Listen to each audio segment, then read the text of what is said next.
जामिअतुर रशीद का जो विज़न है वो आपको याद होना चाहिए। जामिअतुर रशीद का विज़न ये है कि अल्लाह की रज़ा की खातिर तालीम, तरबियत, दावत और ख़िदमत के ज़रिए तमाम इंसानों को अल्लाह की बंदगी में लाना।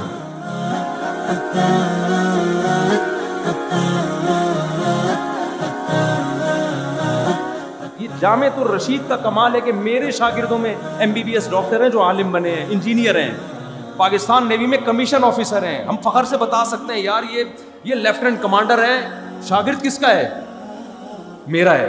कभी कोई मौलवी कह सकता था ये?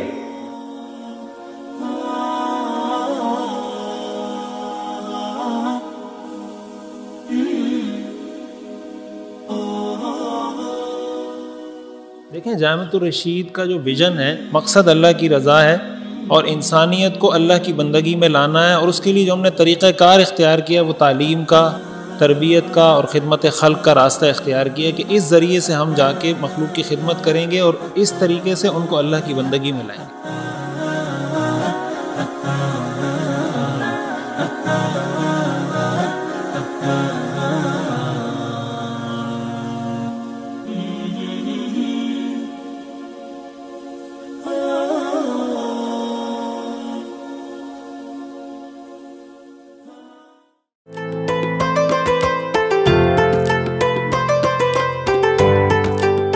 अस्सलाम वालेकुम नाज़रीन, प्रोग्राम दीन की दुनिया के साथ मैं हूँ आपका होस्ट अवैस साथ। नाज़रीन, आज हम मौजूद है जामिअतुर रशीद कराची में।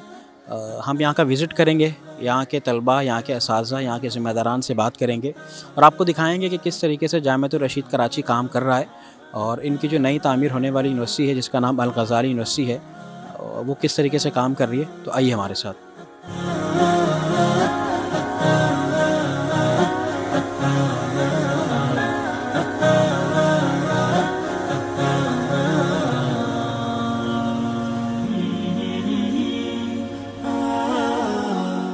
नाज़रीन, हम अब जाएंगे जामिअतुर रशीद के फ़ाइनेंस डिपार्टमेंट में और वहाँ पर जो अब्दुल्ला साहब फ़ाइनेंस डिपार्टमेंट के हेड हैं उनसे जानने की कोशिश करेंगे कि किस तरीके से जामिअतुर रशीद का फ़ाइनेंस डिपार्टमेंट काम कर रहा है और इनके जो ज़ैली इदारे हैं किस तरीके से वो भी काम कर रहे हैं और किस तरीके से पूरे ओवरऑल जामिया का फ़ाइनेंस जो है वो चलाया जाता है। आइए हमारे साथ।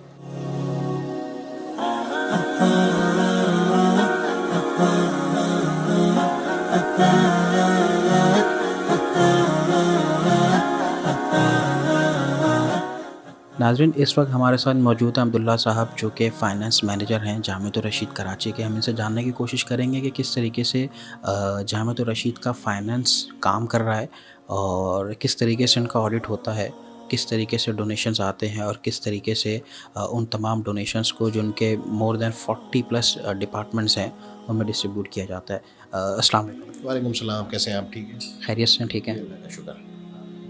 अच्छा, सबसे पहले मुझे ये बताइएगा कि कितना चैलेंजिंग है एक मदरसे के ओवरऑल अकाउंट्स के सिस्टम को चलाना और किस तरीके से आप जो हैं अपनी ज़िम्मेदारी सर अंजाम दे रहे हैं? सर बेसिकली देखें तो अगर आप एक नॉर्मल कॉर्पोरेट के फाइनेंस फंक्शन को रन करेंगे और मदरसे में वो रन करेंगे ना, उसमें थोड़े से डिफरेंसेस होते हैं क्योंकि बेसिकली कोई भी कॉर्पोरेट है ना वो रेवेन्यू स्ट्रीम पे अपनी चल रही होती है और हम as a madrasa revenue stream में हमारा फोकस नहीं होता क्योंकि वो हमारी बेसिकली डोनेशन के लेवल पे होता है।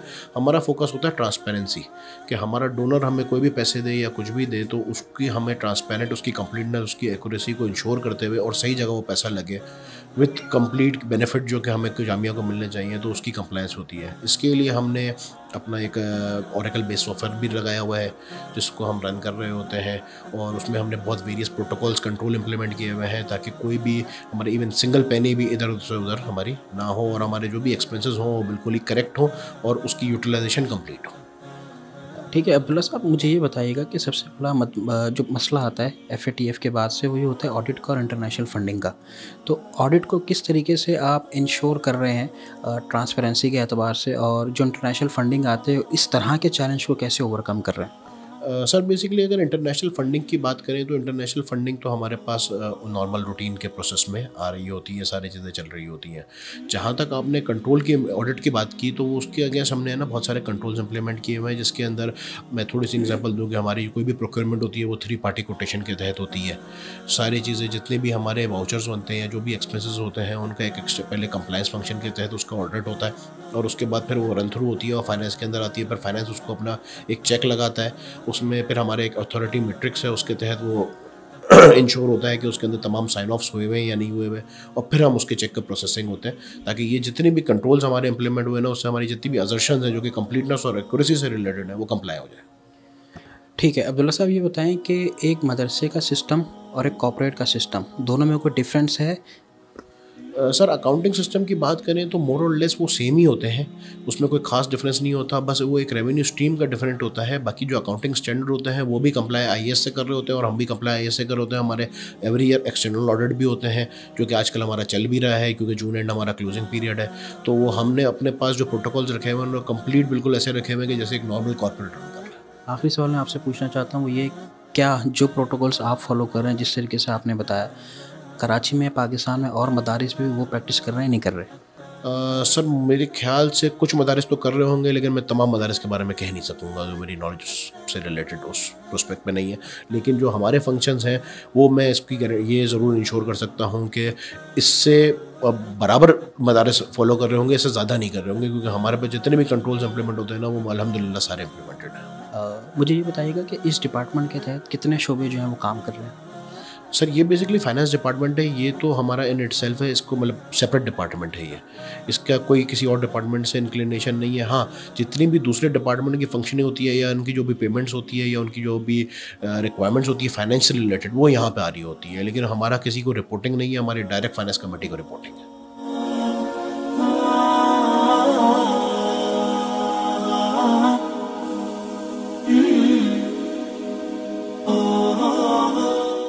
नाज़रीन, हम इस वक्त मौजूद हैं जामिअतुर रशीद कराची की यूनिवर्सिटी में, जिसका नाम है अल गज़ाली यूनिवर्सिटी।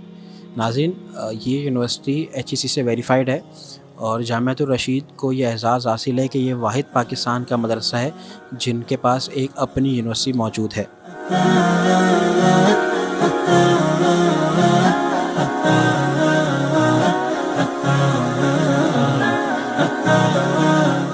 नाज़रीन, इस वक्त हमारे साथ मौजूद हैं गज़ाली यूनिवर्सिटी कैंपस के इंग्लिश ब्रिज प्रोग्राम के हेड तैयब ज़ैदी साहब। हम इनसे जानने की कोशिश करेंगे कि इंग्लिश ब्रिज प्रोग्राम क्यों शुरू किया गया और अगर आप में से कोई या हम में से कोई इसमें एडमिशन लेना चाहते हैं तो उसका क्या क्राइटेरिया है। अस्सलाम वालेकुम। वालेकुम अस्सलाम। इंग्लिश ब्रिज प्रोग्राम दरअसल अल गज़ाली यूनिवर्सिटी की पेशकश है और ये प्रोग्राम जैसे कि नाम से ज़ाहिर है एक पुल साजी का काम करता है और इसका मकसद ये है कि अल गज़ाली यूनिवर्सिटी जो अपनी नौइयत की एक मुनफरिद जामिया है पाकिस्तान में, उसमें बिलखुसूस जो हमारे दीनी तबके के लोग हैं, उसमें उलमा हैं और ऐसे मुतदय्यन लोग जो दीन की फ़िक्र को असरी उलूम की जानिब लेके जाना चाहते हैं, उनको असरी उलूम की तहसील के लिए और असरी मैदान में ख़िदमात के लिए तैयार किया जाए। तो असरी उलूम जो हैं उनकी अक्सरियत वो अंग्रेज़ी ज़बान में है, तो उसकी बुनियाद डालने के लिए ये 1 साल का निसाब मुरतब किया गया है और इसमें 2-3 मुख्तलिफ़ तबक़ात के लोग हैं। अक्सरियत तो इनमें ऐसे अफराद की है जो उलमा हैं और अब आगे अल गज़ाली यूनिवर्सिटी से 4 साल में या 3 साल में BS प्रोग्राम मुकम्मल करेंगे। हमें मालूम है कि अल गज़ाली यूनिवर्सिटी जो है उसको HEC से चार्टर भी मिला हुआ है, तो उनको जो डिग्री इशू की जाएगी वो अल गज़ाली यूनिवर्सिटी की तरफ से दी जाएगी, BS की जो डिग्री है। और फिर आखिर में आगे जाके PS के बाद MS भी वो कर सकते हैं। हमारे यहाँ जो तलबा हैं उनकी, जैसे मैंने अर्ज़ किया, मुख्तलिफ़ तबक़ात से मुताल्लिक़ हैं। उसमें ऐसे लोग भी हैं जो हायर एजुकेशन आगे करेंगे यूनिवर्सिटी में, MS PhD वग़ैरह, और उसमें ऐसे लोग भी हैं जो उलमा नहीं हैं लेकिन आगे जाके किसी भी लाइन में ख़िदमत सर अंजाम देना चाहते हैं। तो इसका स्कोप काफ़ी मुनफरिद इस एतबार से भी है इस इंग्लिश ब्रिज प्रोग्राम का कि हम सिर्फ़ ज़बान की जो किताबी महारत होती है, मसलन आम उसमें जैसे कि समझा जाता है कि ग्रामर और वोकैबलरी और तलफ़्फ़ुज़, प्रोनंसिएशन वग़ैरह, इस पे नहीं है हमारा ज़ोर, बल्कि प्रैक्टिकल जो इसकी इंग्लिश की इफ़ादियत है। चुनांचे हमारे यहाँ जो मकासद और अहदाफ़ हैं उनमें से ये शामिल है कि हम उनके अंदर पॉडकास्टिंग और दीगर सोशल मीडिया स्किल्स, ब्लॉगिंग वग़ैरह हमारे स्टूडेंट सीखेंगे। तहक़ीक़ी काम करने की सलाहियत पैदा होगी उनके अंदर। तैयब ज़ादी साहब, माज़रत मैं आपको क़त्ल कलामी कर रहा हूँ, मुझे ये बताइएगा कि अगर हम आपके कोर्स की बात करते हैं जिसको आप हेड कर रहे हैं माशाल्लाह, इंग्लिश ब्रिज प्रोग्राम, तो इसमें अगर कोई एडमिशन लेना चाह रहा है तो उसका बेसिक क्राइटेरिया क्या है? इस वक्त जो प्रोग्राम चल रहा है उसमें जैसे अर्ज़ किया, दो मुख्तलिफ़ तबक़ात हैं। उसमें एक तो उलमा का तबक़ा है, उसके लिए तो दर्स निज़ामी के साथ साथ इंटरमीडिएट लाजमी है, ये कम से कम शर्त है। और जो लोग आलिम नहीं हैं उनके लिए भी कम से कम A लेवल या इंटरमीडिएट करना ज़रूरी है। तैयब साहब, मुझे ये बताइएगा कि ये टाइमिंग्स क्या होती हैं, क्लासेस ऑनलाइन है और क्या डिटेल्स हैं इसकी? ये बड़ा इंटेंसिव प्रोग्राम है और इसमें हमारे यहाँ तकरीबन दिन में 7 से 8 घंटे क्लासेस होती हैं। सुबह 7:45 बजे से तकरीबन प्रोग्राम शुरू होता है और मगरिब तक जाता है। और इसकी जो एक ख़ास बात है वो ये है कि इसमें हम AI बेस्ड बहुत से सॉफ्टवेयर और एप्लीकेशंस और डिवाइसेस यूज़ करते हैं, और एक हमने लैंग्वेज लैब डेवलप की है जिसमें स्टूडेंट्स अपने तौर पे AI से इंटरेक्ट करके ज़बान सीखते हैं। Where rights to speak truth were shackled, where Muslims were kept out of offices, where our religious sentiments were injured. क्या वतन है दुआ तू सलामत रहे, अपनी आंखों में तू मिस्ल जन्नत रहे, हमको तुझसे हमेशा मोहब्बत रहे, ए वतन हमारे वतन। कमा फी सहीह अल-बुखारी क़ाल अलैहि अस्सलातु वस्सलाम इन्नी रअयतुनी दखलतुल जन्नह फरअयतु क़स्रन बिफ़नाइही जारिया। मौलाना इमरान कलीम साहब, मुझे ये बताइएगा कि हुफ़ाज़ एजुकेशन सिस्टम क्या है और इसमें किस बुनियाद पे दाखिला दिया जाता है और तलबा आपके पास क्या पढ़ रहे हैं? जी, बिस्मिल्लाहिर्रहमानिर्रहीम। ये एक तालीमी तहरीक है हमारी। हुफ़ाज़ एजुकेशन सिस्टम बेसिकली उन बच्चों के लिए शुरू किया गया है जो हाफिज़ बच्चे होते हैं। उनको 2 लैंग्वेज की तालीम शुरू में हम दे देते हैं। शुरू में जब बच्चा हमारे पास आता है तो 13 से 14 साल की एज हमारे यहाँ शर्त होती है। बच्चा हाफिज़ कुरान होगा, प्राइमरी तक की उसकी स्कूलिंग अच्छी होनी चाहिए।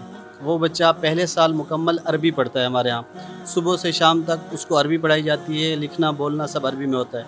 अगले साल वो बच्चा इंग्लिश पढ़ता है। अब ये बच्चे हमारे सामने जो इस वक्त मौजूद हैं, ये इंग्लिश साल दोम के बच्चे हैं, और इसके साथ साथ इनको साइंस और मैथ भी पढ़ा दी जाती है। गोया कि 2 साल में इनका मिडिल भी कवर हो जाता है, 8वीं जमात, और साथ में इनकी 2 लैंग्वेज कवर हो जाती हैं। इसके अलावा इन बच्चों को कराटे, जिम्नास्टिक, योगा वो साथ सिखाया जाता है। डिबेट और स्पीच वो भी सिखाई जाती है। तो 2 सालों में एक बहुत बड़ा सफ़र ये तय कर लेते हैं। इससे अगला मरहला होता है, फिर ये बच्चे O लेवल में चले जाते हैं। O लेवल गुजरने के बाद फिर A लेवल में चले जाते हैं। तो इस तरीके से दर्स निज़ामी जो आलिम कोर्स है उसके साथ साथ ये बच्चे BS इंग्लिश और CSS भी कर लेंगे और इनका आलिम कोर्स भी मुकम्मल हो जाएगा। ठीक है मौलाना इमरान साहब, आपने कहा कि जब बच्चे यहाँ से 2 साल मुकम्मल कर लेंगे तो वो ओ लेवल्स में जाएंगे, तो आपका जो ओ लेवल्स का सिस्टम है वो किस तरीके से काम कर रहा है, और हुफ़ाज़ एजुकेशन सिस्टम में और ओ लेवल के सिस्टम में कितने तलबा हैं? जी, ये हुस्न इत्तेफाक कही है कि इस वक्त अभी ताज़ा ओ लेवल का रिज़ल्ट अनाउंस हुआ है। आज 16 अगस्त 2023 को हमारे शोबे का ओ लेवल का रिज़ल्ट आया। कराची के टॉप इदारों में अल्हम्दुलिल्लाह हमारा रिज़ल्ट है इस वक्त। ओ लेवल उर्दू में हमारे बच्चों ने 18 बच्चों में से 12 बच्चों ने ए स्टार और 6 बच्चों ने ए ग्रेड लिया है, बी वाला कोई भी नहीं अल्हम्दुलिल्लाह। और हमारे पास 20 बच्चे ओ लेवल के अंदर हैं। ओ लेवल के हमारे यहाँ 2 साल होते हैं, ओ लेवल 1 और ओ लेवल 2, तो दोनों के अंदर 20-22 बच्चे हमारे पास मौजूद हैं। और ए लेवल की क्लास भी हमारे यहाँ चल रही है। जो बैच हमारा ओ लेवल कंप्लीट कर चुका है अभी वो ए लेवल पढ़ रहा है यहाँ पर।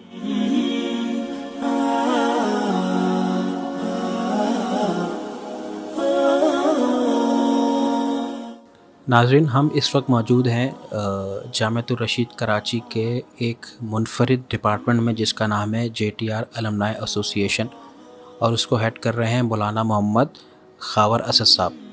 नाज़रीन, ये एक मुनफरिद डिपार्टमेंट है जामिअतुर रशीद का कि वो उन्होंने अपनी एक अलमनाई बनाई है, पूरी एसोसिएशन है, और जो तालिब इल्म फ़ारिग हो जाते हैं जामिअतुर रशीद कराची से, तो उनकी जो ज़रूरियात हैं उनको पूरा करने के लिए, उनके जो मसाइल हैं, उनके जो कंसर्न्स हैं, और वो जामिया से किसी भी चीज़ की तलब रखते हैं, तो उनको उन इशूज़ को किस तरीके से एड्रेस किया जाता है, ये पूरी एसोसिएशन इस पे काम करती है।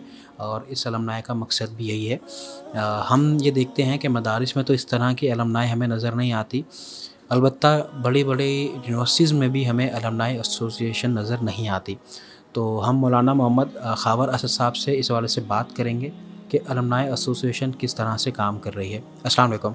वालेकुम अस्सलाम वरहमतुल्लाहि वबरकातुहू। आप खैरियत से हैं? ठीक है जी अल्हम्दुलिल्लाह, अल्लाह का शुक्र। अच्छा मौलाना खावर असद साहब, सबसे पहला सवाल कि JTR अलमनाई एसोसिएशन किस तरीके से काम कर रही है? बहुत शुक्रिया अवैस भाई। मैं ये बताना चाहूँगा कि अल्हम्दुलिल्लाह तकरीबन 10 साल का अरसा हो गया है इस काम के आगाज़ को अब तक।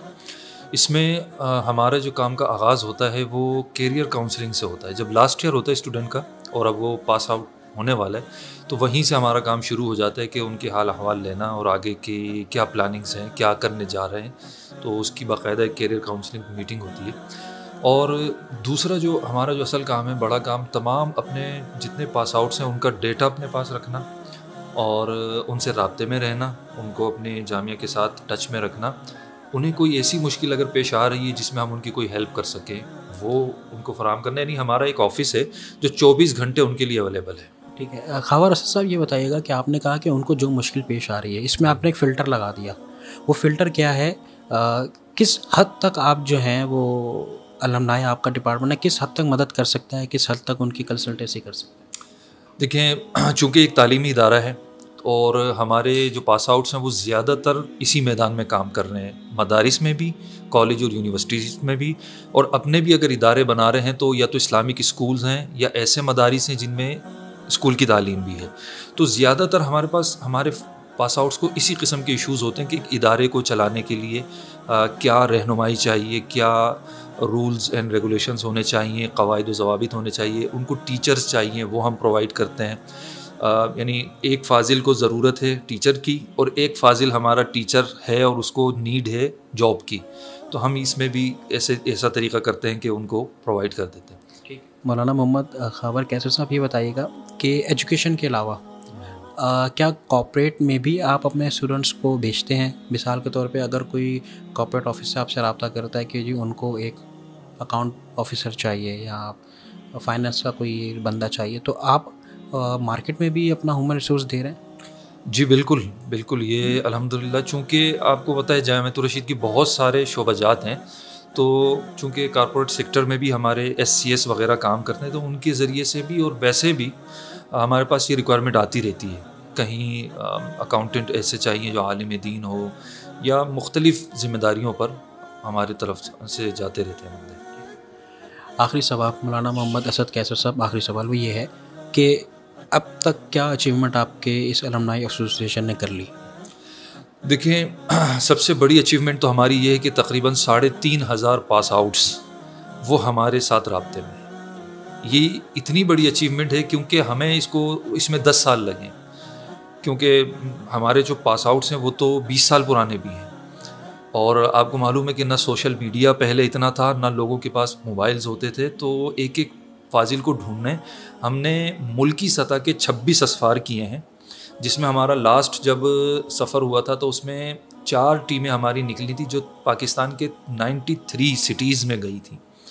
तो हमारा ये तरीक़ा होता है कि हम अपने पास आउट्स के पास उनके इदारों पे, उनके घरों में, उनके शहरों में जाते हैं, उनको मिलते हैं, उनके हाल अहवाल लेते हैं, उनकी खिदमात को देखते हैं, हौसला अफजाई करते हैं, उनके इदारे को देख के उनको सराहते हैं, अच्छे मशवरे उनको देते हैं। इसका सबसे बड़ा फ़ायदा ये होगा, ये अब हमारे साथ सब जुड़ गए हैं। एक कोई भी बात होती है रहनुमाई, चूँकि इस वक्त पाकिस्तान के जो हालात हैं ना, इसमें सबसे बड़ा मसला यही है कि माशरे को सुधारने के लिए हमें ऐसी लीडरशिप चाहिए कि जो सही रहनुमाई दे। तो ये तकरीबन 3,000 हमारे जो पास आउट्स हैं, ये सब उलमा फुज़ला हैं, और जब इनको एक गाइडलाइन जामिअतुर रशीद से मिलती है और हमारे व्हाट्सएप ग्रुप्स बने हुए हैं जिसमें बैक वक्त सबको एक जैसी रहनुमाई मिल जाती है, तो उसके असरात अल्हम्दुलिल्लाह हम देख रहे हैं। ख़वास साहब, आपसे आखिरी सवाल वो ये है कि अगर मैं इस आपके अलुमनाई डिपार्टमेंट को दूसरा नाम दूँ तो आपने अपनी कम्युनिटी को अपने साथ मुंसलिक किया हुआ है। मुझे ये बताइएगा कि क्या आप अपनी कम्युनिटी की फ़ाइनेंशियल एड भी करते हैं? जस्ट फॉर इंस्टेंस कि अगर कोई तालिब इल्म आपके पास आता है, वो कहते हैं कि जी मैंने कोई स्टार्टअप करना है या मैं फ़ाइनेंशियली किसी भी मुश्किल का शिकार हूँ, तो क्या इस एक स्पेसिफ़िक नीड को पूरा किया जाता है? देखिए, इसके 2 पहलू हैं हमारे। इसमें थोड़ा सा चूँकि फ़ाइनेंशियली जो चीज़ें हम अभी तक ऑफिशियल इसको हमने ऑपरेशनल नहीं किया है, लेकिन इसका हमने स्ट्रक्चर बना लिया है और अनकरीब हम इसको लॉन्च कर देंगे, जिसमें ये हो सकेगा कि कोई किसी फाजिल को हम कर्ज़ दे सकें या उसको बाकायदा वैसे ही डोनेशन हमें देनी है और नीडी है उसको हो सके, तो ये इसके हमने कवायद व ज़वाबित सारे बना लिए। अलबत्ता अनऑफिशियल ये सिलसिला हमारा जारी है। हमें पता है कि हमारा फ़लाँ फाजिल की मदद कर सकता है, तो हम इस तरीके से चैनल चलाते हैं और ये अनऑफिशियल ये चलता रहता है।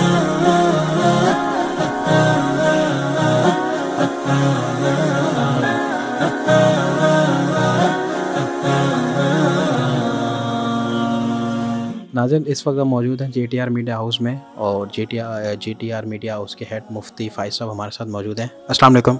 वालेकुम अस्सलाम रहमतुल्लाहि व बरकातहू। खैरियत से जनाब? ठीक है, अल्लाह का शुक्र है।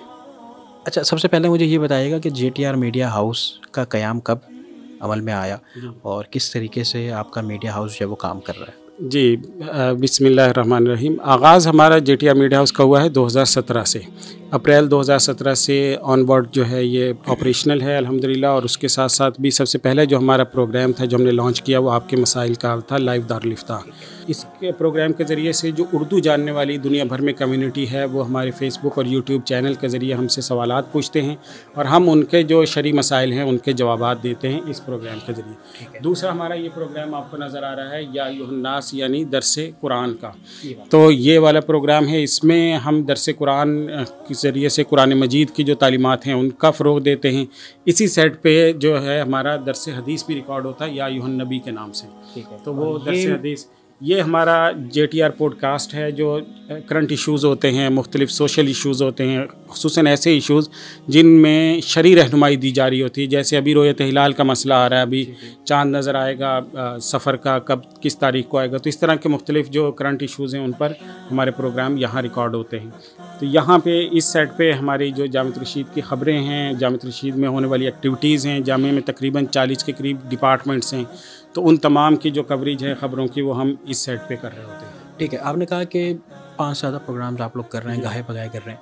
अगर हम बात करें व्यूवरशिप की, तो कितने लोग जो हैं वो आपके साथ मुंसलिक हैं? देखने वालों की तादाद कितनी? हाँ, देखने वालों की तादाद हमारे इस वक्त में 2 फेसबुक पेजेस हैं, JTR मीडिया हाउस और JTR मीडिया हाउस ऑफिशियल। दूसरा हमारा इसी तरह यूट्यूब चैनल है JTR मीडिया हाउस के नाम से और JTR मीडिया हाउस ऑफिशियल के नाम से। जो हमारी ओवरऑल अगर व्यूअरशिप की कहें तो हमारे एक फेसबुक पेज जो हमारा है JTR मीडिया हाउस के नाम से, जिस पे हमारे तकरीबन 1 लाख के करीब फॉलोअर्स हैं, उसकी जो व्यूअरशिप 28 डेज़ की है वो हमारी तकरीबन 20 मिलियन के करीब जाती है। 20 मिलियन से 21 मिलियन तक रहती है। इसी तरह से हमारा जो दूसरा यूट्यूब चैनल है, एक जेटिया मीडिया हाउस का यूट्यूब चैनल है, उसके ऊपर हमारे 2 लाख सब्सक्राइबर मौजूद हैं। तो इस तरह से व्यूअरशिप के हवाले से अगर कहें तो ये तकरीबन 50 मिलियन के अराउंड रहती है इन तमाम की ओवरऑल व्यूअरशिप जो है।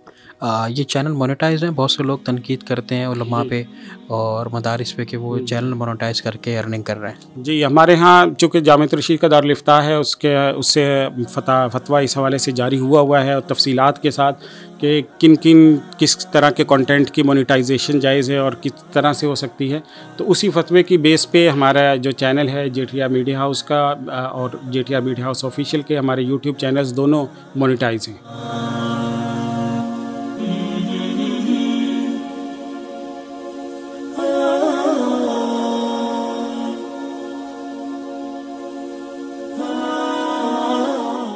नाज़रीन, इस वक्त हम मौजूद है जामियत रशीद के एक और मुनफरिद डिपार्टमेंट में जिसका नाम है हिलाल फाउंडेशन, और इस डिपार्टमेंट को मुफ्ती इब्राहिम साहब हेड कर रहे हैं। हम इनसे जानने की कोशिश करेंगे कि इस डिपार्टमेंट का मकसद क्या है और अगर हिलाल सर्टिफिकेट हमने जामियत रशीद से लेना है तो उसका क्या तरीक़ेकार है। अस्सलाम वालेकुम।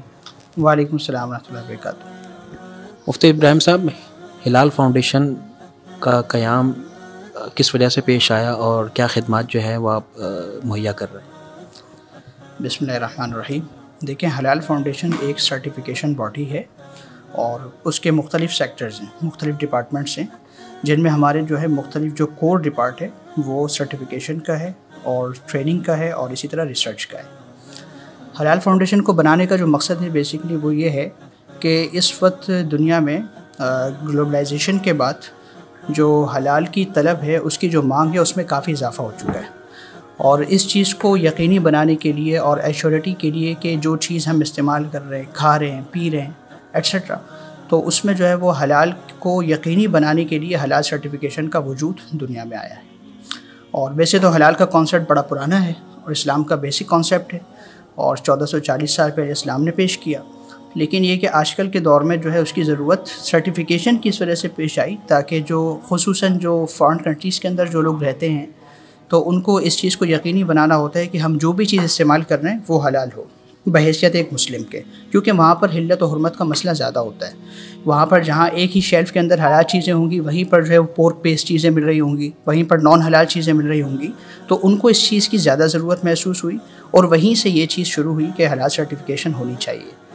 ठीक है, मुफ्ती इब्राहिम साहब ये बताइएगा कि आपका जो हिलाल फाउंडेशन है इसका सर्टिफिकेट किस तरीके से हासिल किया जा सकता है, पहला सवाल। दूसरा सवाल ये कि क्या ये सिर्फ पाकिस्तानी ब्रांड्स हासिल कर सकते हैं, पाकिस्तान की सनतें हासिल कर सकती हैं, या वो सनतें जिनका ताल्लुक़ एक्सपोर्ट से है या इंपोर्ट से है, इन इश्यूज़ में किस तरीके से हिलाल फाउंडेशन काम कर रहा है? जी, जहाँ तक आपके पहले सवाल का ताल्लुक़ है तो इसका प्रोसीजर बड़ा सिंपल है।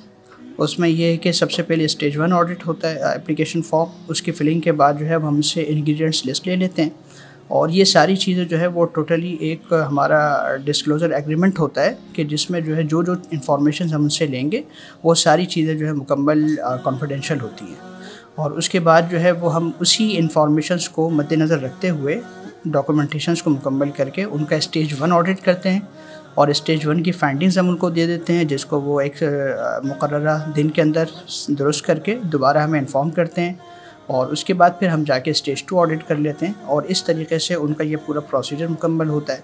फिर उसकी जो रिपोर्ट होती है वो डिसीजन मेकिंग कमेटी को जाती है और वो देखने के बाद और इत्मीनान करने के बाद ये फ़ैसला करती है कि भाई इनको सर्टिफिकेट इशू करना चाहिए। उसके बाद जाके उनको सर्टिफिकेट इशू हो जाता है और उसके साथ साथ एक हलाल का लोगो भी इशू होता है जो उनकी सर्टिफाइड जो प्रोडक्ट्स हैं उन पर प्रिंट करवा दिया जाता है। तो ये पूरा प्रोसीजर होता है हलाल सर्टिफिकेशन का। और जो दूसरा आपका सवाल था कि ये इंटरनेशनली, बिल्कुल इंटरनेशनली भी जो है वो हलाल फाउंडेशन अपनी सर्विसेज दे सकता है। अगर कोई फॉरेन कंट्री के अंदर कोई इंडस्ट्री है वो हलाल सर्टिफिकेशन लेना चाहती है तो हम उसको भी इंशाल्लाह हलाल सर्टिफिकेट प्रोवाइड कर सकते हैं। अच्छा, मुफ्ती इब्राहिम साहब, रिसर्च किस तरह से की जाती है हलाल फाउंडेशन की कि अगर कोई ब्रांड आपसे रब्ता कर रहा है तो उसका रिसर्च का क्या क्राइटेरिया होता है? जी बिल्कुल, ये बहुत ही अहम डिपार्ट है हमारे इस हलाल फाउंडेशन का कि जिसमें रिसर्च का एक बड़ा बुनियादी किरदार है।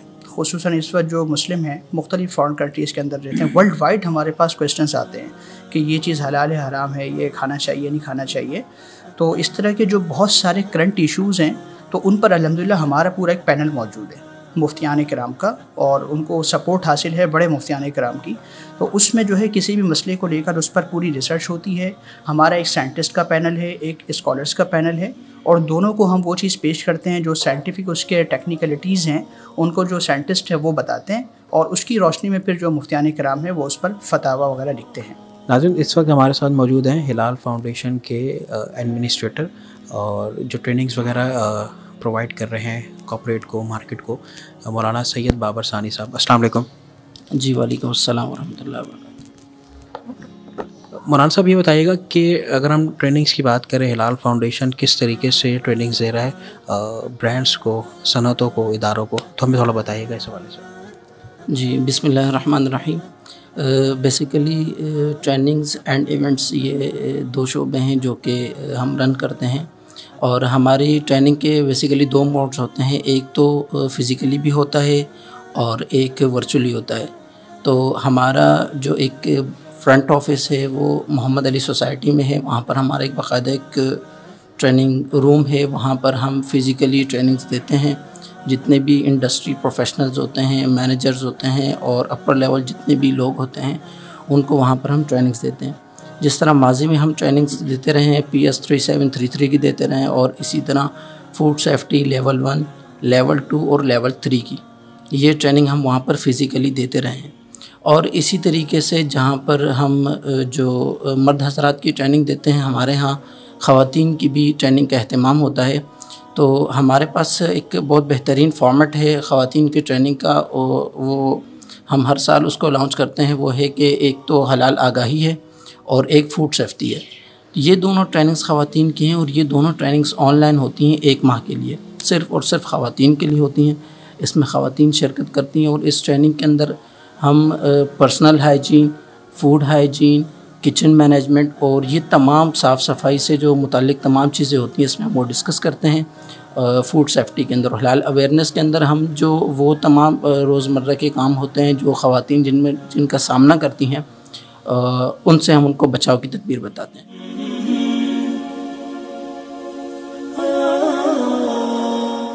नाज़रीन, इस वक्त हम मौजूद हैं जामिअतुर रशीद के दारुल इफ्ता के डिपार्टमेंट में, और हम आपको दिखाएंगे कि किस तरीके से जामिअतुर रशीद का दारुल इफ्ता काम कर रहा है, किस तरीके से फतावा दिए जाते हैं, और यहाँ पर जो मुफ्तियान कराम बैठे हुए हैं उनकी अपनी तालीमी काबिलियत क्या है। आइए हमारे साथ।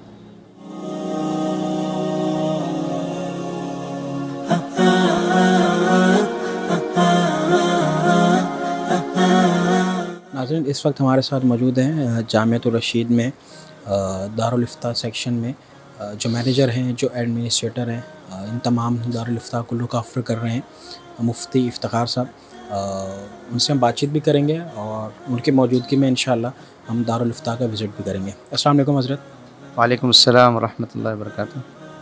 हमें बताइएगा कि किस तरीके से जामिअतुर रशीद का दारुल इफ्ता काम कर रहा है, और यहाँ पे जो फतावा दिए जा रहे हैं और जो मुफ्तियान कराम फतावा दे रहे हैं उनकी अपनी तालीमी काबिलियत क्या है। बिस्मिल्लाहिर्रहमानिर्रहीम। आपने बहुत अच्छा सवाल किया। हमारे यहाँ जो मुफ्तियान किराम हैं उसमें 2 तरह के हज़रात होते हैं।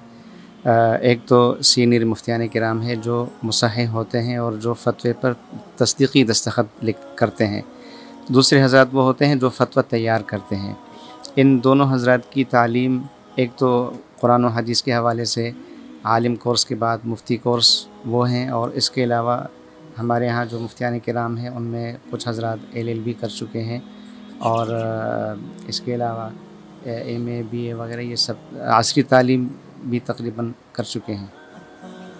और जो फतवा तैयार होता है तो उसमें हमारे यहाँ जब सवाल आता है तो उसके तमाम मराहिल हमारे यहाँ कंप्यूटराइज हैं, यानी मुस्तफ्ती जो सवाल भेजता है तो वो इब्तिदा से लेकर इंतहा तक सारा प्रोसेस वो कंप्यूटर पर होता है, और जो साइल है उनको हम जो फतवा भेजते हैं वो बाकायदा लेटर पैड पे होता है।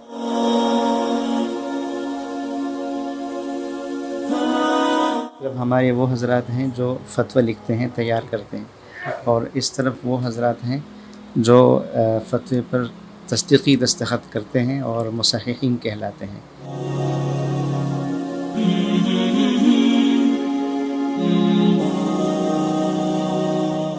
मुफ्ती इफ्तिखार साहब, ये बताइएगा कि अगर कोई इंसान फतवा पूछना चाहता है तो उसका क्या तरीक़ेकार होता है? तो क्या आप लोग फ़ोन पे, ईमेल पे, व्हाट्सएप पे आवाम की भलाई के लिए, बेहतरी के लिए और उनकी आसानी के लिए, तो ऐसे कौन कौन से स्टेप्स हैं जो ये दारुल इफ्ता जो है वो अपनाए हुए हैं? हमारे यहाँ लोगों की शरई रहनुमाई के लिए और आगाही के लिए जितने भी ज़राए मवासलात हैं वो सब बरवेकार लाए जाते हैं। जो लोग सवालात पूछते हैं, कुछ तो वो हैं जो बाकायदा ईमेल के ज़रिए से भेजते हैं, फिर अल-मुफ्ती ऑनलाइन हमारे वेबसाइट है और उस पर लोग सवालात भी भेजते हैं, और 8000 से ज़ायद हमारे फतवा उस पर इस वक्त मौजूद हैं, जो किसी भी जगह आप उनसे इस्तिफ़ादा कर सकते हैं। इसके अलावा बाज़ लोग फ़ोन पर मसाइल पूछते हैं। हमारे यहाँ फ़ोन पर मसाइल बताने के औक़ात सुबह 10 से लेकर 3:30 और रात 8 से लेकर 10 बजे तक, और बाकी अगर कोई डाक के ज़रिए सवाल भेजता है या व्हाट्सएप के ज़रिए से भेजता है तो उसका भी अगर उनको बाकायदा फतवा चाहिए होता है दस्तखत और मोहर के साथ, तो उस पर उनको उस तरह फतवा दे दिया जाता है। व्हाट्सएप पर ये करते हैं कि उनसे हम पूछते हैं कि आपको इसकी असल चाहिए या PDF फ़ाइल चाहिए। उसको फिर जो चाहिए होता है वो हम भेज देते हैं। वो अगर उसको PDF चाहिए तो वो वहाँ अपने तौर पर प्रिंट ले लेता है। और इसके अलावा बाज़ मरतबा ऐसा भी होता है कि फ़रीक़ैन यहाँ आते हैं और वो बिलमुशाफ़ा अपने मसाइल डिस्कस करते हैं, और जैसे तहकीम के तौर पर एक किसी मुफ्ती साहब को हकम बना करके दोनों का मौक़िफ़ सुन करके फिर या तो उनको बाकायदा फ़तवे की शक्ल में और या वहीं पर डिस्कस करके मसला हल कर दिया जाता है। अच्छा मुफ्ती साहब, ये बताइएगा कि अभी जिस जगह हम खड़े हैं ये आया लाइब्रेरी है या ऐसी कौन सी जगह है ये? देखिए, हमारे यहाँ जो कंप्यूटर हैं हर मुफ्ती साहब के पास, उनमें कई लाख किताबें मौजूद हैं। हमारे जितने फतवा 1964 से अब तक जारी हो चुके हैं वो सब भी मौजूद हैं, और अरबी मकतबा जैसे मकतबा शामिला है, जवामिउल कलम है, अल-मौसूअतुल फ़िक़हिया है, ये मुख्तलिफ़ अरबी जो मकतबात हैं वो हमारे कंप्यूटर में मौजूद हैं। लेकिन इसके बावजूद कभी असल किताब की तरफ रुजू की ज़रूरत पड़ती है, तो उस लिहाज से ये किताबें हमारे यहाँ जो फतवे से ख़ास ताल्लुक़ रखते हैं वो मौजूद हैं।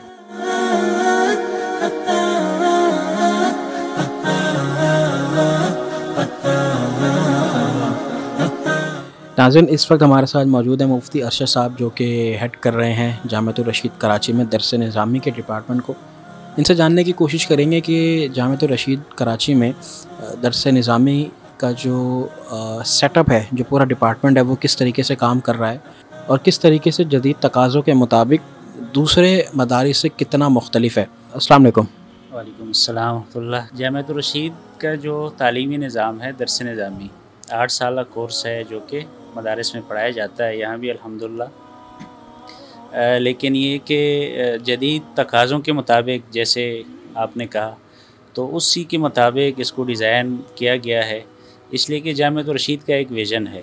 तो उस विज़न को हासिल करने के लिए, वो गोल अचीव करने के लिए निसाब का बनाना बहुत ज़रूरी था, ताकि ऐसा निसाब पढ़ाया जाए कि वो गोल जो माशरे में है, मदारिस को जो चैलेंजेस है वो हासिल किए जा सकें। तो उसके लिए एक तो अपना दर्स निज़ामी का 8 साल जो कोर्स है उसको बरकरार रखा गया, दौरानिया 8 साल ही है। लेकिन जो ज़रूरी चीज़ें हैं इसमें 2 किस्म के इजाफ़ात तो बहुत अहम हुए हैं। एक ये कि अपने ही दर्स निज़ामी के कुतुब जो ज़रूरी है एक आलिम के लिए, जो एक लीडर बनता है माशरे में, तो उसमें जैसे सीरत के जो मज़ामीन है वो हमारे निसाब व सलेबस का हिस्सा नहीं था, तो उसको क्लास वाइज तदरीजन बाकायदा सलेबस का हिस्सा बनाया गया। इस तरीके से तारीख़ इस्लाम जो मुसलमानों का एक विरसा है वो सलेबस में नहीं था, उसको भी बाकायदा निसाब का हिस्सा बनाया गया। और साथ साथ में अल-आलमुल हाज़िर इस्लामी है, अल-ग़ज़वुल फ़िक्री है, फ़लकियात है, और इससे बढ़कर एक चीज़ है जदीद फ़लसफ़ा, जैसा कि आजकल इल्हाद है, लिबरलिज़म है, तो इस्लाम पर बहुत सारे इश्कालात होते हैं, तो उसके लिए तलबा को तैयार करना। तो इस किस्म के मज़ामीन बाकायदा दर्स निज़ामी के निसाब का हिस्सा बनाए गए। और इसके साथ साथ जो कंटेम्प्रेरी एजुकेशन है, जो कि बहुत लाजमी है आगे जिस फील्ड में आप जा रहे हैं उसके लिए बुनियादी शराइत में से है। तो उसमें यह है कि हमने बाकायदा जो असरियात है वो भी पैरेलली शुरू किए हैं, और ये मतलब लाजमी है, इसमें ऑप्शनल नहीं है, कंपलसरी है।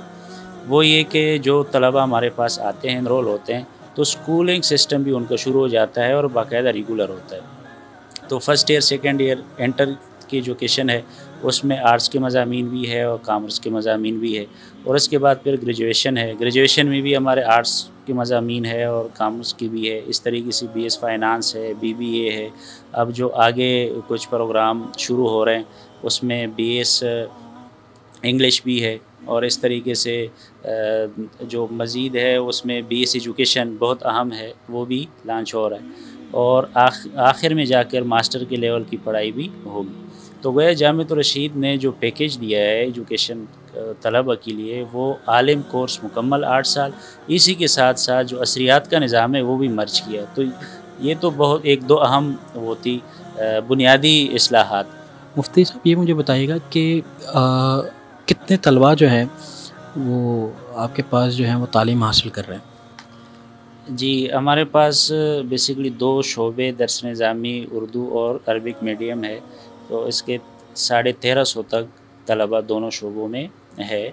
जो सिर्फ मैं दर्स निज़ामी और महद के तलबा की बात कर रहा हूँ, 1350। दूसरा सवाल मुझे ये बताइएगा कि पाकिस्तान में बल्कि दुनिया भर में बहुत से ऐसे मदारिस हैं जो कि दर्स निज़ामी पढ़ा रहे हैं, और क्या डिफरेंस है? जिस तरीके से आपने कहा कि असली तालीम जो है वो 8 साल के अंदर आप उसकी कमी को पूरा कर रहे हैं, इसके अलावा और कौन सा डिफरेंस है? अच्छा, एक ये कि एक तो तालीम में इस्लाहात है, दूसरा जो तरीक़ाकार है, उसलूब है तालीम के, तदरीस के, तो उस पर भी जामिअतुर रशीद में बड़ा काम हुआ है। इसलिए कि जैसे निसाब तब्दील हुआ और जैसे पढ़ाई के उसलूब तब्दील हुए हैं, इंटरनेशनल जो मेयारात है उसको फ़ॉलो किया जा रहा है, यानी प्रेजेंटेशन के ज़रिए से, और इस तरीके से तलबा से जो है ना बाकायदा काम करवाना, तमरीनात और मशक़ें, और इसके अलावा ग्रुप डिस्कशन है। तो ये जितनी भी जदीद चीज़ें हैं तो वो सब यहाँ अप्लाई हो रही है, और हमारे जो दीगर मदारिस है उसमें भी है एक रिवायती तरीक़ा तदरीस है, लेकिन यहाँ जो इंटरनेशनल एक SOPs के तहत ये जो तरीक़ा है वो पढ़ाई भी होती है। तो गोया एक तो निसाब में तब्दीली है, और जो कि आम रिवायती मदारिस में इस अंदाज से नहीं है। दूसरा जो तुरुक़ के तदरीस है उसमें तुरुक़ के तदरीस के साथ के लिए भी बाकायदा जो एक तरीक़ाकार है उसी के मुताबिक असातिज़ा की ट्रेनिंग होते हैं। हमारे जो कैलेंडर बना है ट्रेनिंग्स का असातिज़ा का, तो वो सालाना 4 मरतबा बाकायदा असातिज़ा की ट्रेनिंग का बाकायदा एक नज़म है। उसमें असातिज़ा को पढ़ाया जाता है तलबा की नफ्सियात, टीचिंग मेथड्स, और इस तरीके से आप कैसे यानी तलबा को भी इन्वॉल्व करेंगे, जो तरीक़े हैं जो तदरीस के। तो ये भी एक जामिया का ख़ासा है कि इस सतह पर भी और इस पहलू पर भी काम कर रहा है। अच्छा मुफ्ती साहब, मुझे ये बताइएगा कि जामिअतुर रशीद कराची में हम बात कर रहे थे कि किस तरीके से दर्स निज़ामी पढ़ाया जा रहा है, कौन सी मुनफरिद चीज़ें, जदीद चीज़ें दर्स निज़ामी में इस जामिया की तरफ से ऐड की गई हैं, ये बताइएगा। जी, इसमें कई सारी चीज़ें हैं अल्हम्दुलिल्लाह, और एक मैं समझता हूँ कि जो दर्स निज़ामी की सतह पर जामिअतुर रशीद ने एक इक़दाम उठाया है रिसर्च प्रोजेक्ट का, वो ये है कि दौर हदीस के तलबा के लिए बाकायदा एक रिसर्च प्रोजेक्ट के नाम से प्रोग्राम बनाया गया है। उसमें 15 से 20 तलबा का एक ग्रुप बनाया है, और फिर उनके मेंटोर्स मुतय्यन हुए हैं, और जो अहम मौज़ूआत है वो उनको रिसर्च के लिए दिए हैं, ताकि वो पूरे साल उस पर रिसर्च करेंगे, फिर थीसिस लिखेंगे और फिर आगे पेश करेंगे। तो उसके इनामात भी है, लेकिन उस अपने मकाले की बुनियाद पर वो अपनी अमली ज़िंदगी को मुतय्यन करते हैं, और जो मेंटोर्स है वो भी अपने शोबे के माहिर PhD लेवल के अफराद हैं, वो उनको बाकायदा ये सिखा रहे हैं। अच्छा, इसका मकसद ये है कि जामिअतुर रशीद में जो भी तलबा पास आउट होते हैं तो उनका करियर काउंसलिंग होता है, लेकिन इस मरतबा ये किया है कि वो बाकायदा साल के शुरू से ही अपने जो मुस्तकबिल में जो काम करना चाहते हैं वो प्रोजेक्ट के तौर पर उनको दिया है, ताकि एक डॉक्यूमेंटेड उनके पास अपना एक विज़न हो, और जो भी वो फ्यूचर में करना चाहते हैं वो हो। मसलन बहुत सारे मौज़ूआत हैं, तो उसमें चंद ये है कि आजकल कॉमर्स है, और इस तरीके से जैसे फ्रीलांसिंग वगैरह इंटरनेट पर, और मीडिया के हवाले से है कि जो प्रिंट मीडिया है, डिजिटल मीडिया है, इसमें कैसे काम करना चाहिए।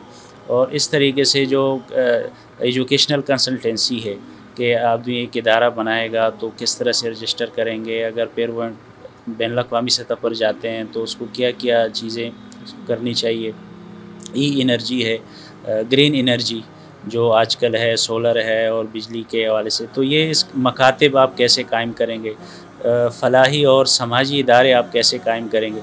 तो जो बड़े बड़े शोबे हैं उसमें काम करने के लिए बाकायदा ग्रुप बनाए गए हैं। तो नाज़रीन, इस वक्त हमारे साथ मौजूद है मुफ्ती सईद वासी साहब, जो कि दरस निज़ामी के अरबिक जो डिपार्टमेंट है उसको हेड करते हैं। अस्सलाम वालेकुम।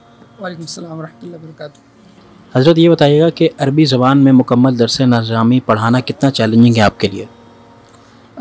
बिल्कुल, ये तो एक बहुत बड़ा चैलेंज है। ज़ाहिर सी बात है, जो हमारे अरबिक डिपार्टमेंट है और इसमें जो मादरी ज़बान है हमारी अरबी के तौर पर राइज है, इसमें बहुत सारी मुश्किलात हैं हमारी, क्योंकि तालिब इल्मों की मादरी ज़बान नहीं होती, वो पाकिस्तान के चारों सूबों से बल्कि बाहर से भी मुख्तलिफ ममालिक से तशरीफ़ लाते हैं। तो ये हमारे लिए एक चैलेंज था। इस वजह से हमने इसमें पहला जो साल है उसमें अरबिक सीखने के लिए लाजिम किया है। उसमें अरबी ज़बान की चारों स्किल्स जो होती हैं, रीडिंग और लिसनिंग और राइटिंग, ये जो चारों महारतें हम इनको सिखाते हैं ताकि तालिब इल्म जो है वो एक साल पूरा अरबी सीखे और उसके वो बोलने पर और लिखने पर और पढ़ने पर और समझने पर कादिर हो जाए। उसके बाद जो मज़ीद साल होते हैं उसमें टोटल इन्वायरमेंट जो होता है वो तलबा को अरबी में दिया जाता है, टीचिंग सारी अरबी में होती है, और इसी तरह जो है वो जो हमारे इम्तिहानात वगैरह हैं वो सारे अरबी में होते हैं। इसके साथ साथ जो हमारी निसाबी के अलावा हम निसाबी सरगर्मियाँ हैं वो भी सारी अरबी में होती हैं, जिसमें हम मुख्तलिफ़ मुसाबक़ात हैं, हमारे मुख्तलिफ़ मुकाबले, जिसमें तकरीरी मुकाबले हैं, जिसमें डिबेट है और जिसमें अशार वगैरह का मुकाबला है, हिफ्ज़ हदीस का है, मालूमात आम्मा, जनरल नॉलेज जिसको कहा जाता है। और इसमें एक बात भी ज़रूर मैं ऐड करूँगा कि इसमें अल्हम्दुलिल्लाह हमारे जो तलबा हैं हमारे शोबे में जब तालीम हासिल करते हैं तो ना सिर्फ मुल्की बल्कि बैरूनी यानी बैरून मुल्क की सतह पर भी अल्हम्दुलिल्लाह हमारे तलबा वहाँ वो गए हैं। और कतर जो एक बहुत बड़ा मुल्क है और उसमें जो डिबेट कंपटीशन है, वर्ल्ड डिबेट कंपटीशन, उसमें बहुत एक अपना एक नाम रखता है, उसमें हमारे तलबा वहाँ गए हैं और उन्होंने माशाल्लाह पार्टिसिपेट किया है और ना सिर्फ पार्टिसिपेट बल्कि आखिरी राउंड्स तक गए हैं। नाज़रीन, इस वक्त हमारे साथ मौजूद हैं मुफ्ती डॉक्टर रशीद अहमद खुर्शीद साहब। किसी तारुफ़ के मोहताज नहीं है, सोशल मीडिया पे आप इनको जानते हैं, इनसे फतावा वगैरह मसाइल वगैरह पूछते रहते हैं और हमारी खुशकिस्मती है कि हज़रत ने हमारे लिए वक्त निकाला है। तो हज़रत से एक इंतहाई अहम मौजू है, उस पर बात करेंगे कि क्या वजह है कि जामिअतुर रशीद ने अपना बोर्ड बनाया है, जिसको हम मजमा उल उलूम अल इस्लामिया भी कहते हैं। तकरीबन 2.5 साल इस बोर्ड को हो चुके हैं। तो हज़रत से पूछेंगे कि अब तक का सफ़र वफ़ाक़ुल मदारिस से अलहदगी का कैसा रहा। अस्सलाम वालेकुम हज़रत। वालेकुम सलाम व रहमतुल्लाह। हज़रत 2.5 साल हो गए मजमा उल उलूम अल इस्लामिया का क़याम को, तो मुझे ये बताइएगा कि 2.5 साल का सफ़र कैसा रहा। बिस्मिल्लाहिर्रहमानिर्रहीम। सबसे पहले आप हज़रात का शुक्रिया यहाँ तशरीफ़ आवरी का और वक्त आपने इनायत किया, जामिया का आपने विज़िट किया। अल्हम्दुलिल्लाह सफ़र बहुत अच्छा रहा और बहुत अच्छे तरीके से जारी है। और जो आपने इब्तिदा में बात की कि मजमा उल उलूम वफ़ाक़ुल मदारिस से अलग किस बुनियाद पे हुआ, तो जामिअतुर रशीद का जो निज़ाम तालीम है अल्हम्दुलिल्लाह आप हज़रात ने उसको काफ़ी हद तक कवर किया है कि जामिअतुर रशीद तकरीबन 20-22 साल से एक निज़ाम तालीम मुतारफ़ करवाना चाह रहा है, जिसमें बुनियादी तौर पर दीनी और दुनियावी तालीम को मर्ज करके एक ऐसी क़ियादत, एक ऐसे कम्युनिटी लीडर जामिअतुर रशीद तैयार करना चाह रहा है जो मुआशरे के हर मैदान में कौम की रहनुमाई कर सकें। वो चाहे इमामत हो, ख़िताबत हो, तदरीस हो, ब्यूरोक्रेसी हो, फ़ौज हो, जहाँ पर भी ज़रूरत है सालेह लोगों की, जामिअतुर रशीद ऐसे अफराद तैयार करना चाहता है। जामिअतुर रशीद ने 20 साल इस निज़ाम का तजर्बा किया, अल्हम्दुलिल्लाह उसके बहुत अच्छे नताइज हासिल हुए। अब उसको रेप्लिकेट करना था, उसको पूरे मुल्क में उस निज़ाम को फैलाना था। ज़ाहिर है कि एक इदारा पूरे मुल्क के निज़ाम को तो तब्दील नहीं कर सकता, या निज़ाम में कोई ऐसी बड़ी तब्दीली वो नहीं ला सकता। उसके लिए तो ज़रूरत है कि हर शहर में, हर सूबे में ऐसे बहुत सारे मदारिस, ऐसे बहुत सारे जामियात हों जो इस निज़ाम को लेके चलें और इस नज़रिए के साथ मुत्तफ़िक हों कि दोनों तालीमों को हमने लेके चलना है और एक ऐसी सालेह क़ियादत तैयार करनी है। तो उसके लिए हमारे पास सिवाय इसके और कोई ऑप्शन नहीं था कि हमारे पास अपना एक तालीमी बोर्ड हो, जिस बोर्ड के तहत हम मदारिस को एफिलिएट करें और फिर उन मदारिस को हम अपना निज़ाम तालीम दें। ठीक है, अल्हम्दुलिल्लाह जी। कतई कलामी की माज़रत, यहीं से आपसे सवाल पूछना चाहता हूँ, क्या वफ़ाक़ुल मदारिस पाकिस्तान में उस तरह का तालीमी निज़ाम नहीं है जो कमी आप महसूस कर रहे हैं और जो बुनियादी वजह है जिस तरीके से आपने कहा? देखें, वफाकुल मदारिस माशाल्लाह बहुत ही एक बेहतरीन तालीमी बोर्ड है। हम ख़ुद वफाकुल मदारिस के पढ़े हुए हैं, वहीं उसी के फ़ारिग़ तहसील हैं, हमारे असातिज़ा सारे उसके पढ़े हुए हैं, तो अल्हम्दुलिल्लाह वो बहुत बेहतर काम कर रहा है। लेकिन बाज़ औक़ात ये होता है कि जब आप मैदान में काम कर रहे होते हैं, फील्ड में काम कर रहे होते हैं, तो आपको लगता है कि यार इस सिमत में तो काम हो रहा है, कोई एक और सिमत, कोई और ऐसी डायरेक्शन कि अगर इसमें भी काम कर लिया जाए, बग़ैर इसके कि आप कोई टकराव की पॉलिसी अपनाएं, टकराव की फ़िज़ा पैदा करें, लड़ाई झगड़े का माहौल बनाएं, बग़ैर इस माहौल को पैदा किए हुए एक पॉजिटिव वे में कि वो जो काम जारी है वो भी अपनी जगह पर जारी रहे, उसमें जिद्दत लाई जा सकती है। तो जो लोग इस सिस्टम के साथ जुड़ना चाहें, अल्हम्दुलिल्लाह उसमें भी अल्लाह ने बड़ी खैर रखी है, बहुत सारे खैर के काम अल्लाह ने उससे लिए हैं। तो इस सिस्टम के साथ जुड़ जाए, इस सिस्टम के साथ जुड़ जाए, रिज़ल्ट दोनों का एक ही है, यानी एंड रिज़ल्ट जो मकसद है अल्लाह की रज़ा और साथ साथ ये कोशिश करना कि हम मुल्क के अंदर कोई सालेह तब्दीली ला सकें। तो अल्हम्दुलिल्लाह वफाकुल मदारिस जिस समत में काम कर रहा है बहुत शानदार और बहुत बेहतरीन काम कर रहा है। मुफ्ती साहब, यही मैं आपसे सवाल पूछना चाह रहा था कि मजमुअल उलूम में कितने मदारिस जो हैं वो रजिस्टर्ड हैं, और दूसरा सवाल ये है कि अगर कोई मदरसा रजिस्ट्रेशन करवाना चाह रहा है उसका क्या क्राइटेरिया आपने रखा हुआ है? देखिए, मजमुअल उलूम इस्लामिया की जो एफिलिएशन की इस हवाले से पॉलिसी है वो ये है कि हमारे जो सदर हैं मजमुअल उलूम इस्लामिया के हज़रत मुफ्ती अब्दुल रहीम साहब दामत बरकातुहुम, तो वो शुरू से जब से मजमा बना है उन्होंने फ़ोकस इस बात पे रखा है। हमें उन्होंने बारहा इसकी ताकीद की कि भाई पहले ये कोशिश करें कि अपना पूरा सिस्टम डेवलप कर लें, अपना पूरा निज़ाम बना लें, पूरा एक जो तरीक़ाकार होता है किसी भी बोर्ड को चलाने का, जो हम निसाब तालीम चाहते हैं, जो निज़ाम तालीम चाहते हैं। तो कई दफ़ा ऐसा भी होता है कि कुछ मदारिस जैसे हमसे एफिलिएशन के लिए रब्ता करते हैं तो हम उनकी एफिलिएशन नहीं करते। वजह उसकी ये है कि हम ये चाह रहे हैं कि हम अपने निज़ाम को पहले पूरे अच्छे तरीके से डेवलप करें।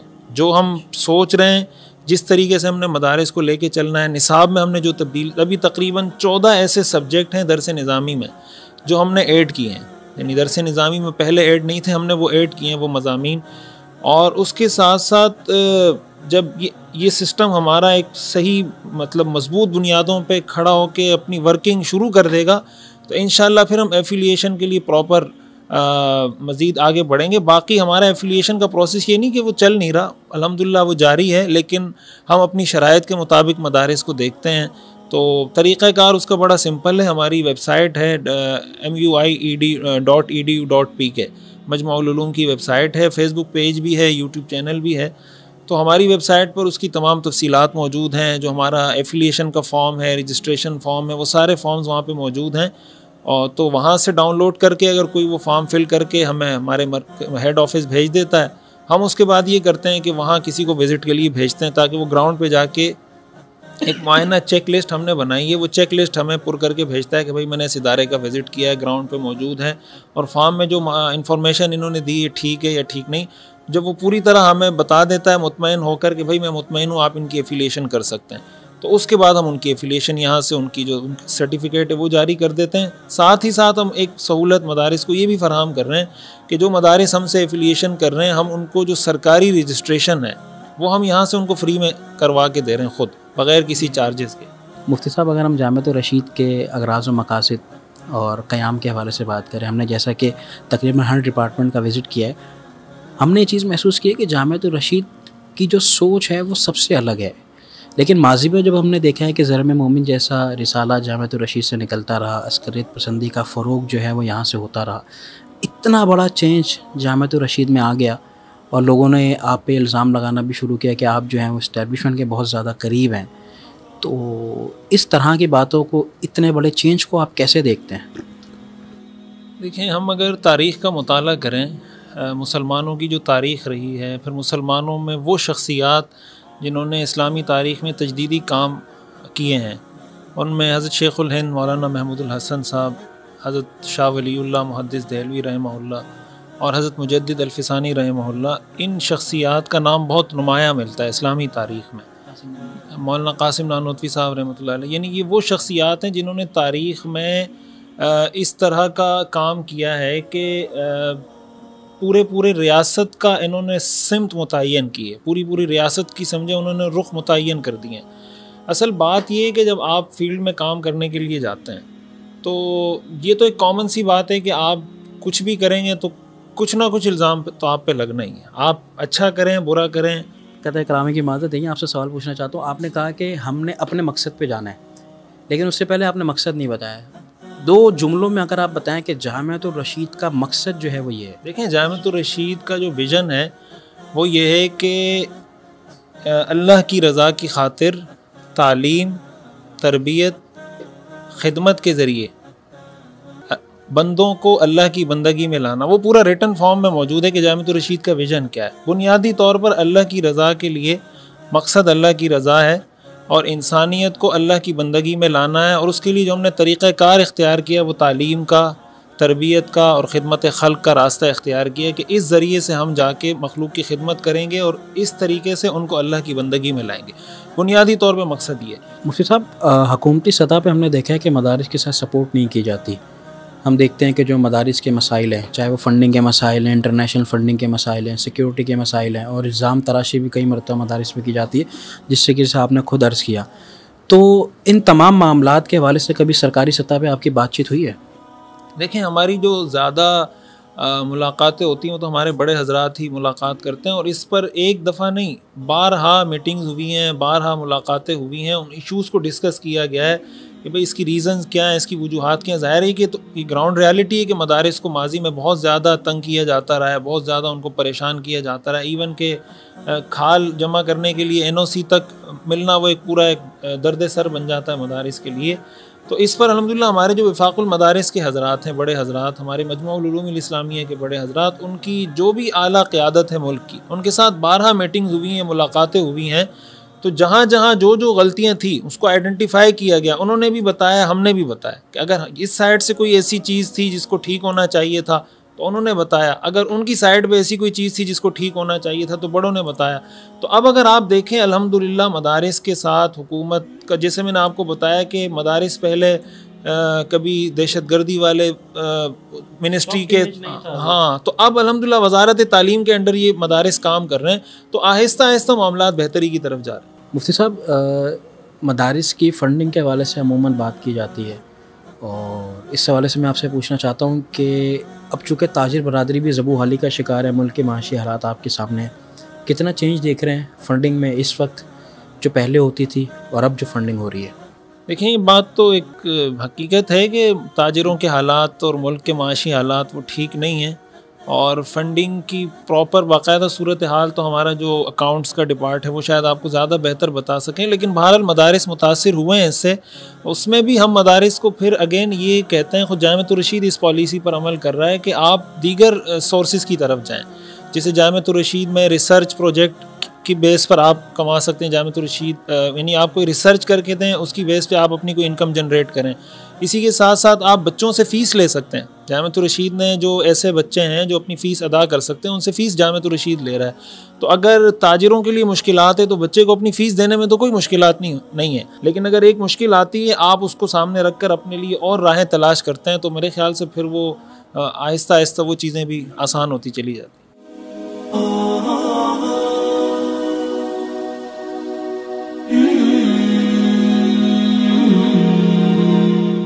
हमारे साथ मौजूद है इंजीनियर मुफ्ती उस्मान साहब। अस्सलाम वालेकुम। जी वालेकुम अस्सलाम, बहुत शुक्रिया।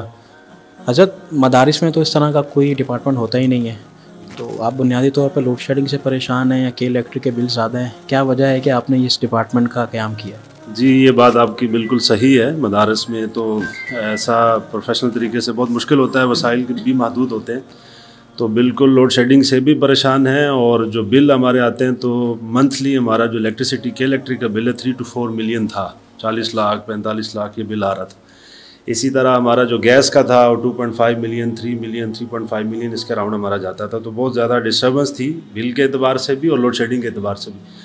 तो अल्हम्दुलिल्लाह इस डिपार्टमेंट का क़याम अमल में लाया गया, जिसका नाम है डिपार्टमेंट ऑफ एनर्जी। इसको जो हेड करते हैं इंजीनियर असलान यूसुफ साहब, जो कि चीफ़ इंजीनियर हैं अल-गज़ाली यूनिवर्सिटी और जामिअतुर रशीद के। अभी उम्रे के सफ़र पर हैं, वगरना वो ख़ुद इसकी डेमोंस्ट्रेशन आपको देते। मैं भी बेसिकली इंजीनियर हूँ, तो उनकी नियाबत में मैं आपको इंट्रो इसका दे रहा हूँ। तो बुनियादी तौर पर उस जो लोड शेडिंग के औकात में हमें जो डिस्टर्बेंस होती थी उसको ओवरकम करने के लिए, और जो बिलिंग हमारी इतना ज़्यादा वो जा रही थी उसको हमने कम करने के लिए अल्हम्दुलिल्लाह सिस्टम डेवलप किया। और ऐसा सिस्टम अल्हम्दुलिल्लाह डेवलप हुआ है कि इंडस्ट्रीज़ के अंदर यानी बहुत अच्छे लेवल की जो इंडस्ट्रीज़ हैं शायद उनके पास इस लेवल का ये PLC SCADA सिस्टम है, कंट्रोल सिस्टम है जो कहलाता है। प्रॉपर इनिशियली यहीं पे डिज़ाइनिंग की गई है इसकी, यहीं पे प्रोग्रामिंग की गई है, यहीं पे खुद इन हाउस इसको इंस्टॉल किया है। जस्ट जो इक्विपमेंट चाहिए था, जो वायरिंग के लिए हमें केबल्स चाहिए थी, वो हमने मार्केट से हमने बाई की है, वगैरह सब के सब हमारे अपने इंजीनियर्स ने इसको ऐड किया।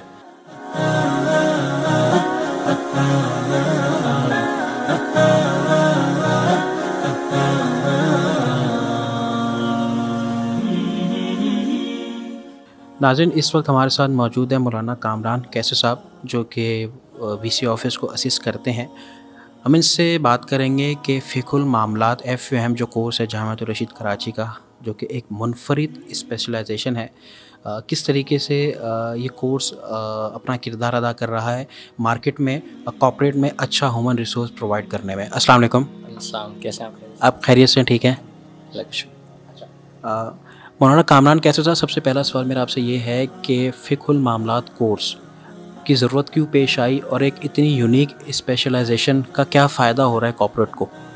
जी, बिस्मिल्लाहिर्रहमानिर्रहीम। ये एक फ्लैगशिप प्रोजेक्ट है जामिअतुर रशीद का जो कि Islamic banking and finance sector के लिए जो ह्यूमन रिसोर्स तैयार करता है और एक यूनिक स्पेशलाइजेशन है, 3 ईयर कोर्स है जिसमें जो उलमा हैं वो एक बड़े ही कॉम्पिटेंट टेस्ट प्रोसेस से गुज़रते हैं, इंटरव्यूज से, और उनकी यानी कि सारी कॉम्पिटेंसीज़ को देख के, और इस साल जो अल-गज़ाली में इंटीग्रेशन हुई है उसमें उनकी इंग्लिश स्किल्स को देख के उनको एनरोल किया जाता है। और एक तरफ से जामिअतुर रशीद की उन्हें तखस्सुस की डिग्री इफ्ता की मिलती है जिससे वो मुफ्ती कहलाते हैं, और दूसरी तरफ से अब उसको जो है कपल किया गया है MS Islamic banking and finance Al Ghazali university की डिग्री से।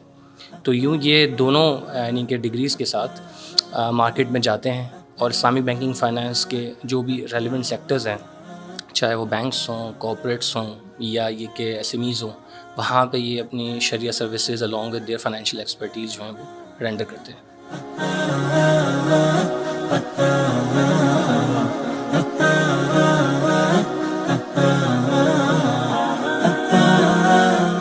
नाज़रीन, जामिअतुर रशीद कराची का हमने सफ़र किया, आपको दिखाया कि किस तरीके से जामिअतुर रशीद कराची काम कर रहा है और ये मदरसा अपनी नौइयत का एक मुनफरिद मदरसा क्यों है।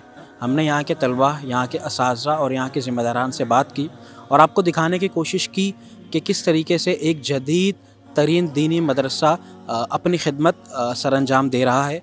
अगर आप भी अपने बच्चों का एडमिशन करवाना चाहते हैं या आप आलिम दीन बनना चाहते हैं या यूनिवर्सिटी की अच्छी दीनी तालीम हासिल करना चाहते हैं तो आप जामिअतुर रशीद कराची का लाजमी दौरा कीजिए। इसी के साथ हमने मेज़बान अवैस साहब को दीजिए इजाज़त। इंशाअल्लाह आपसे मुलाकात होती बहुत जल्द। अल्लाह हाफिज़। ताज़ा तरीन खबरें, तहकीकाती रिपोर्ट्स और स्टॉक मार्केट के हालात, खेलों की खबरें, शोबिज़ और सोशल मीडिया ट्रेंड्स सिर्फ एक क्लिक की दूरी पर। MM न्यूज़ की एप्लीकेशन डाउनलोड करें और बाखबर रहें।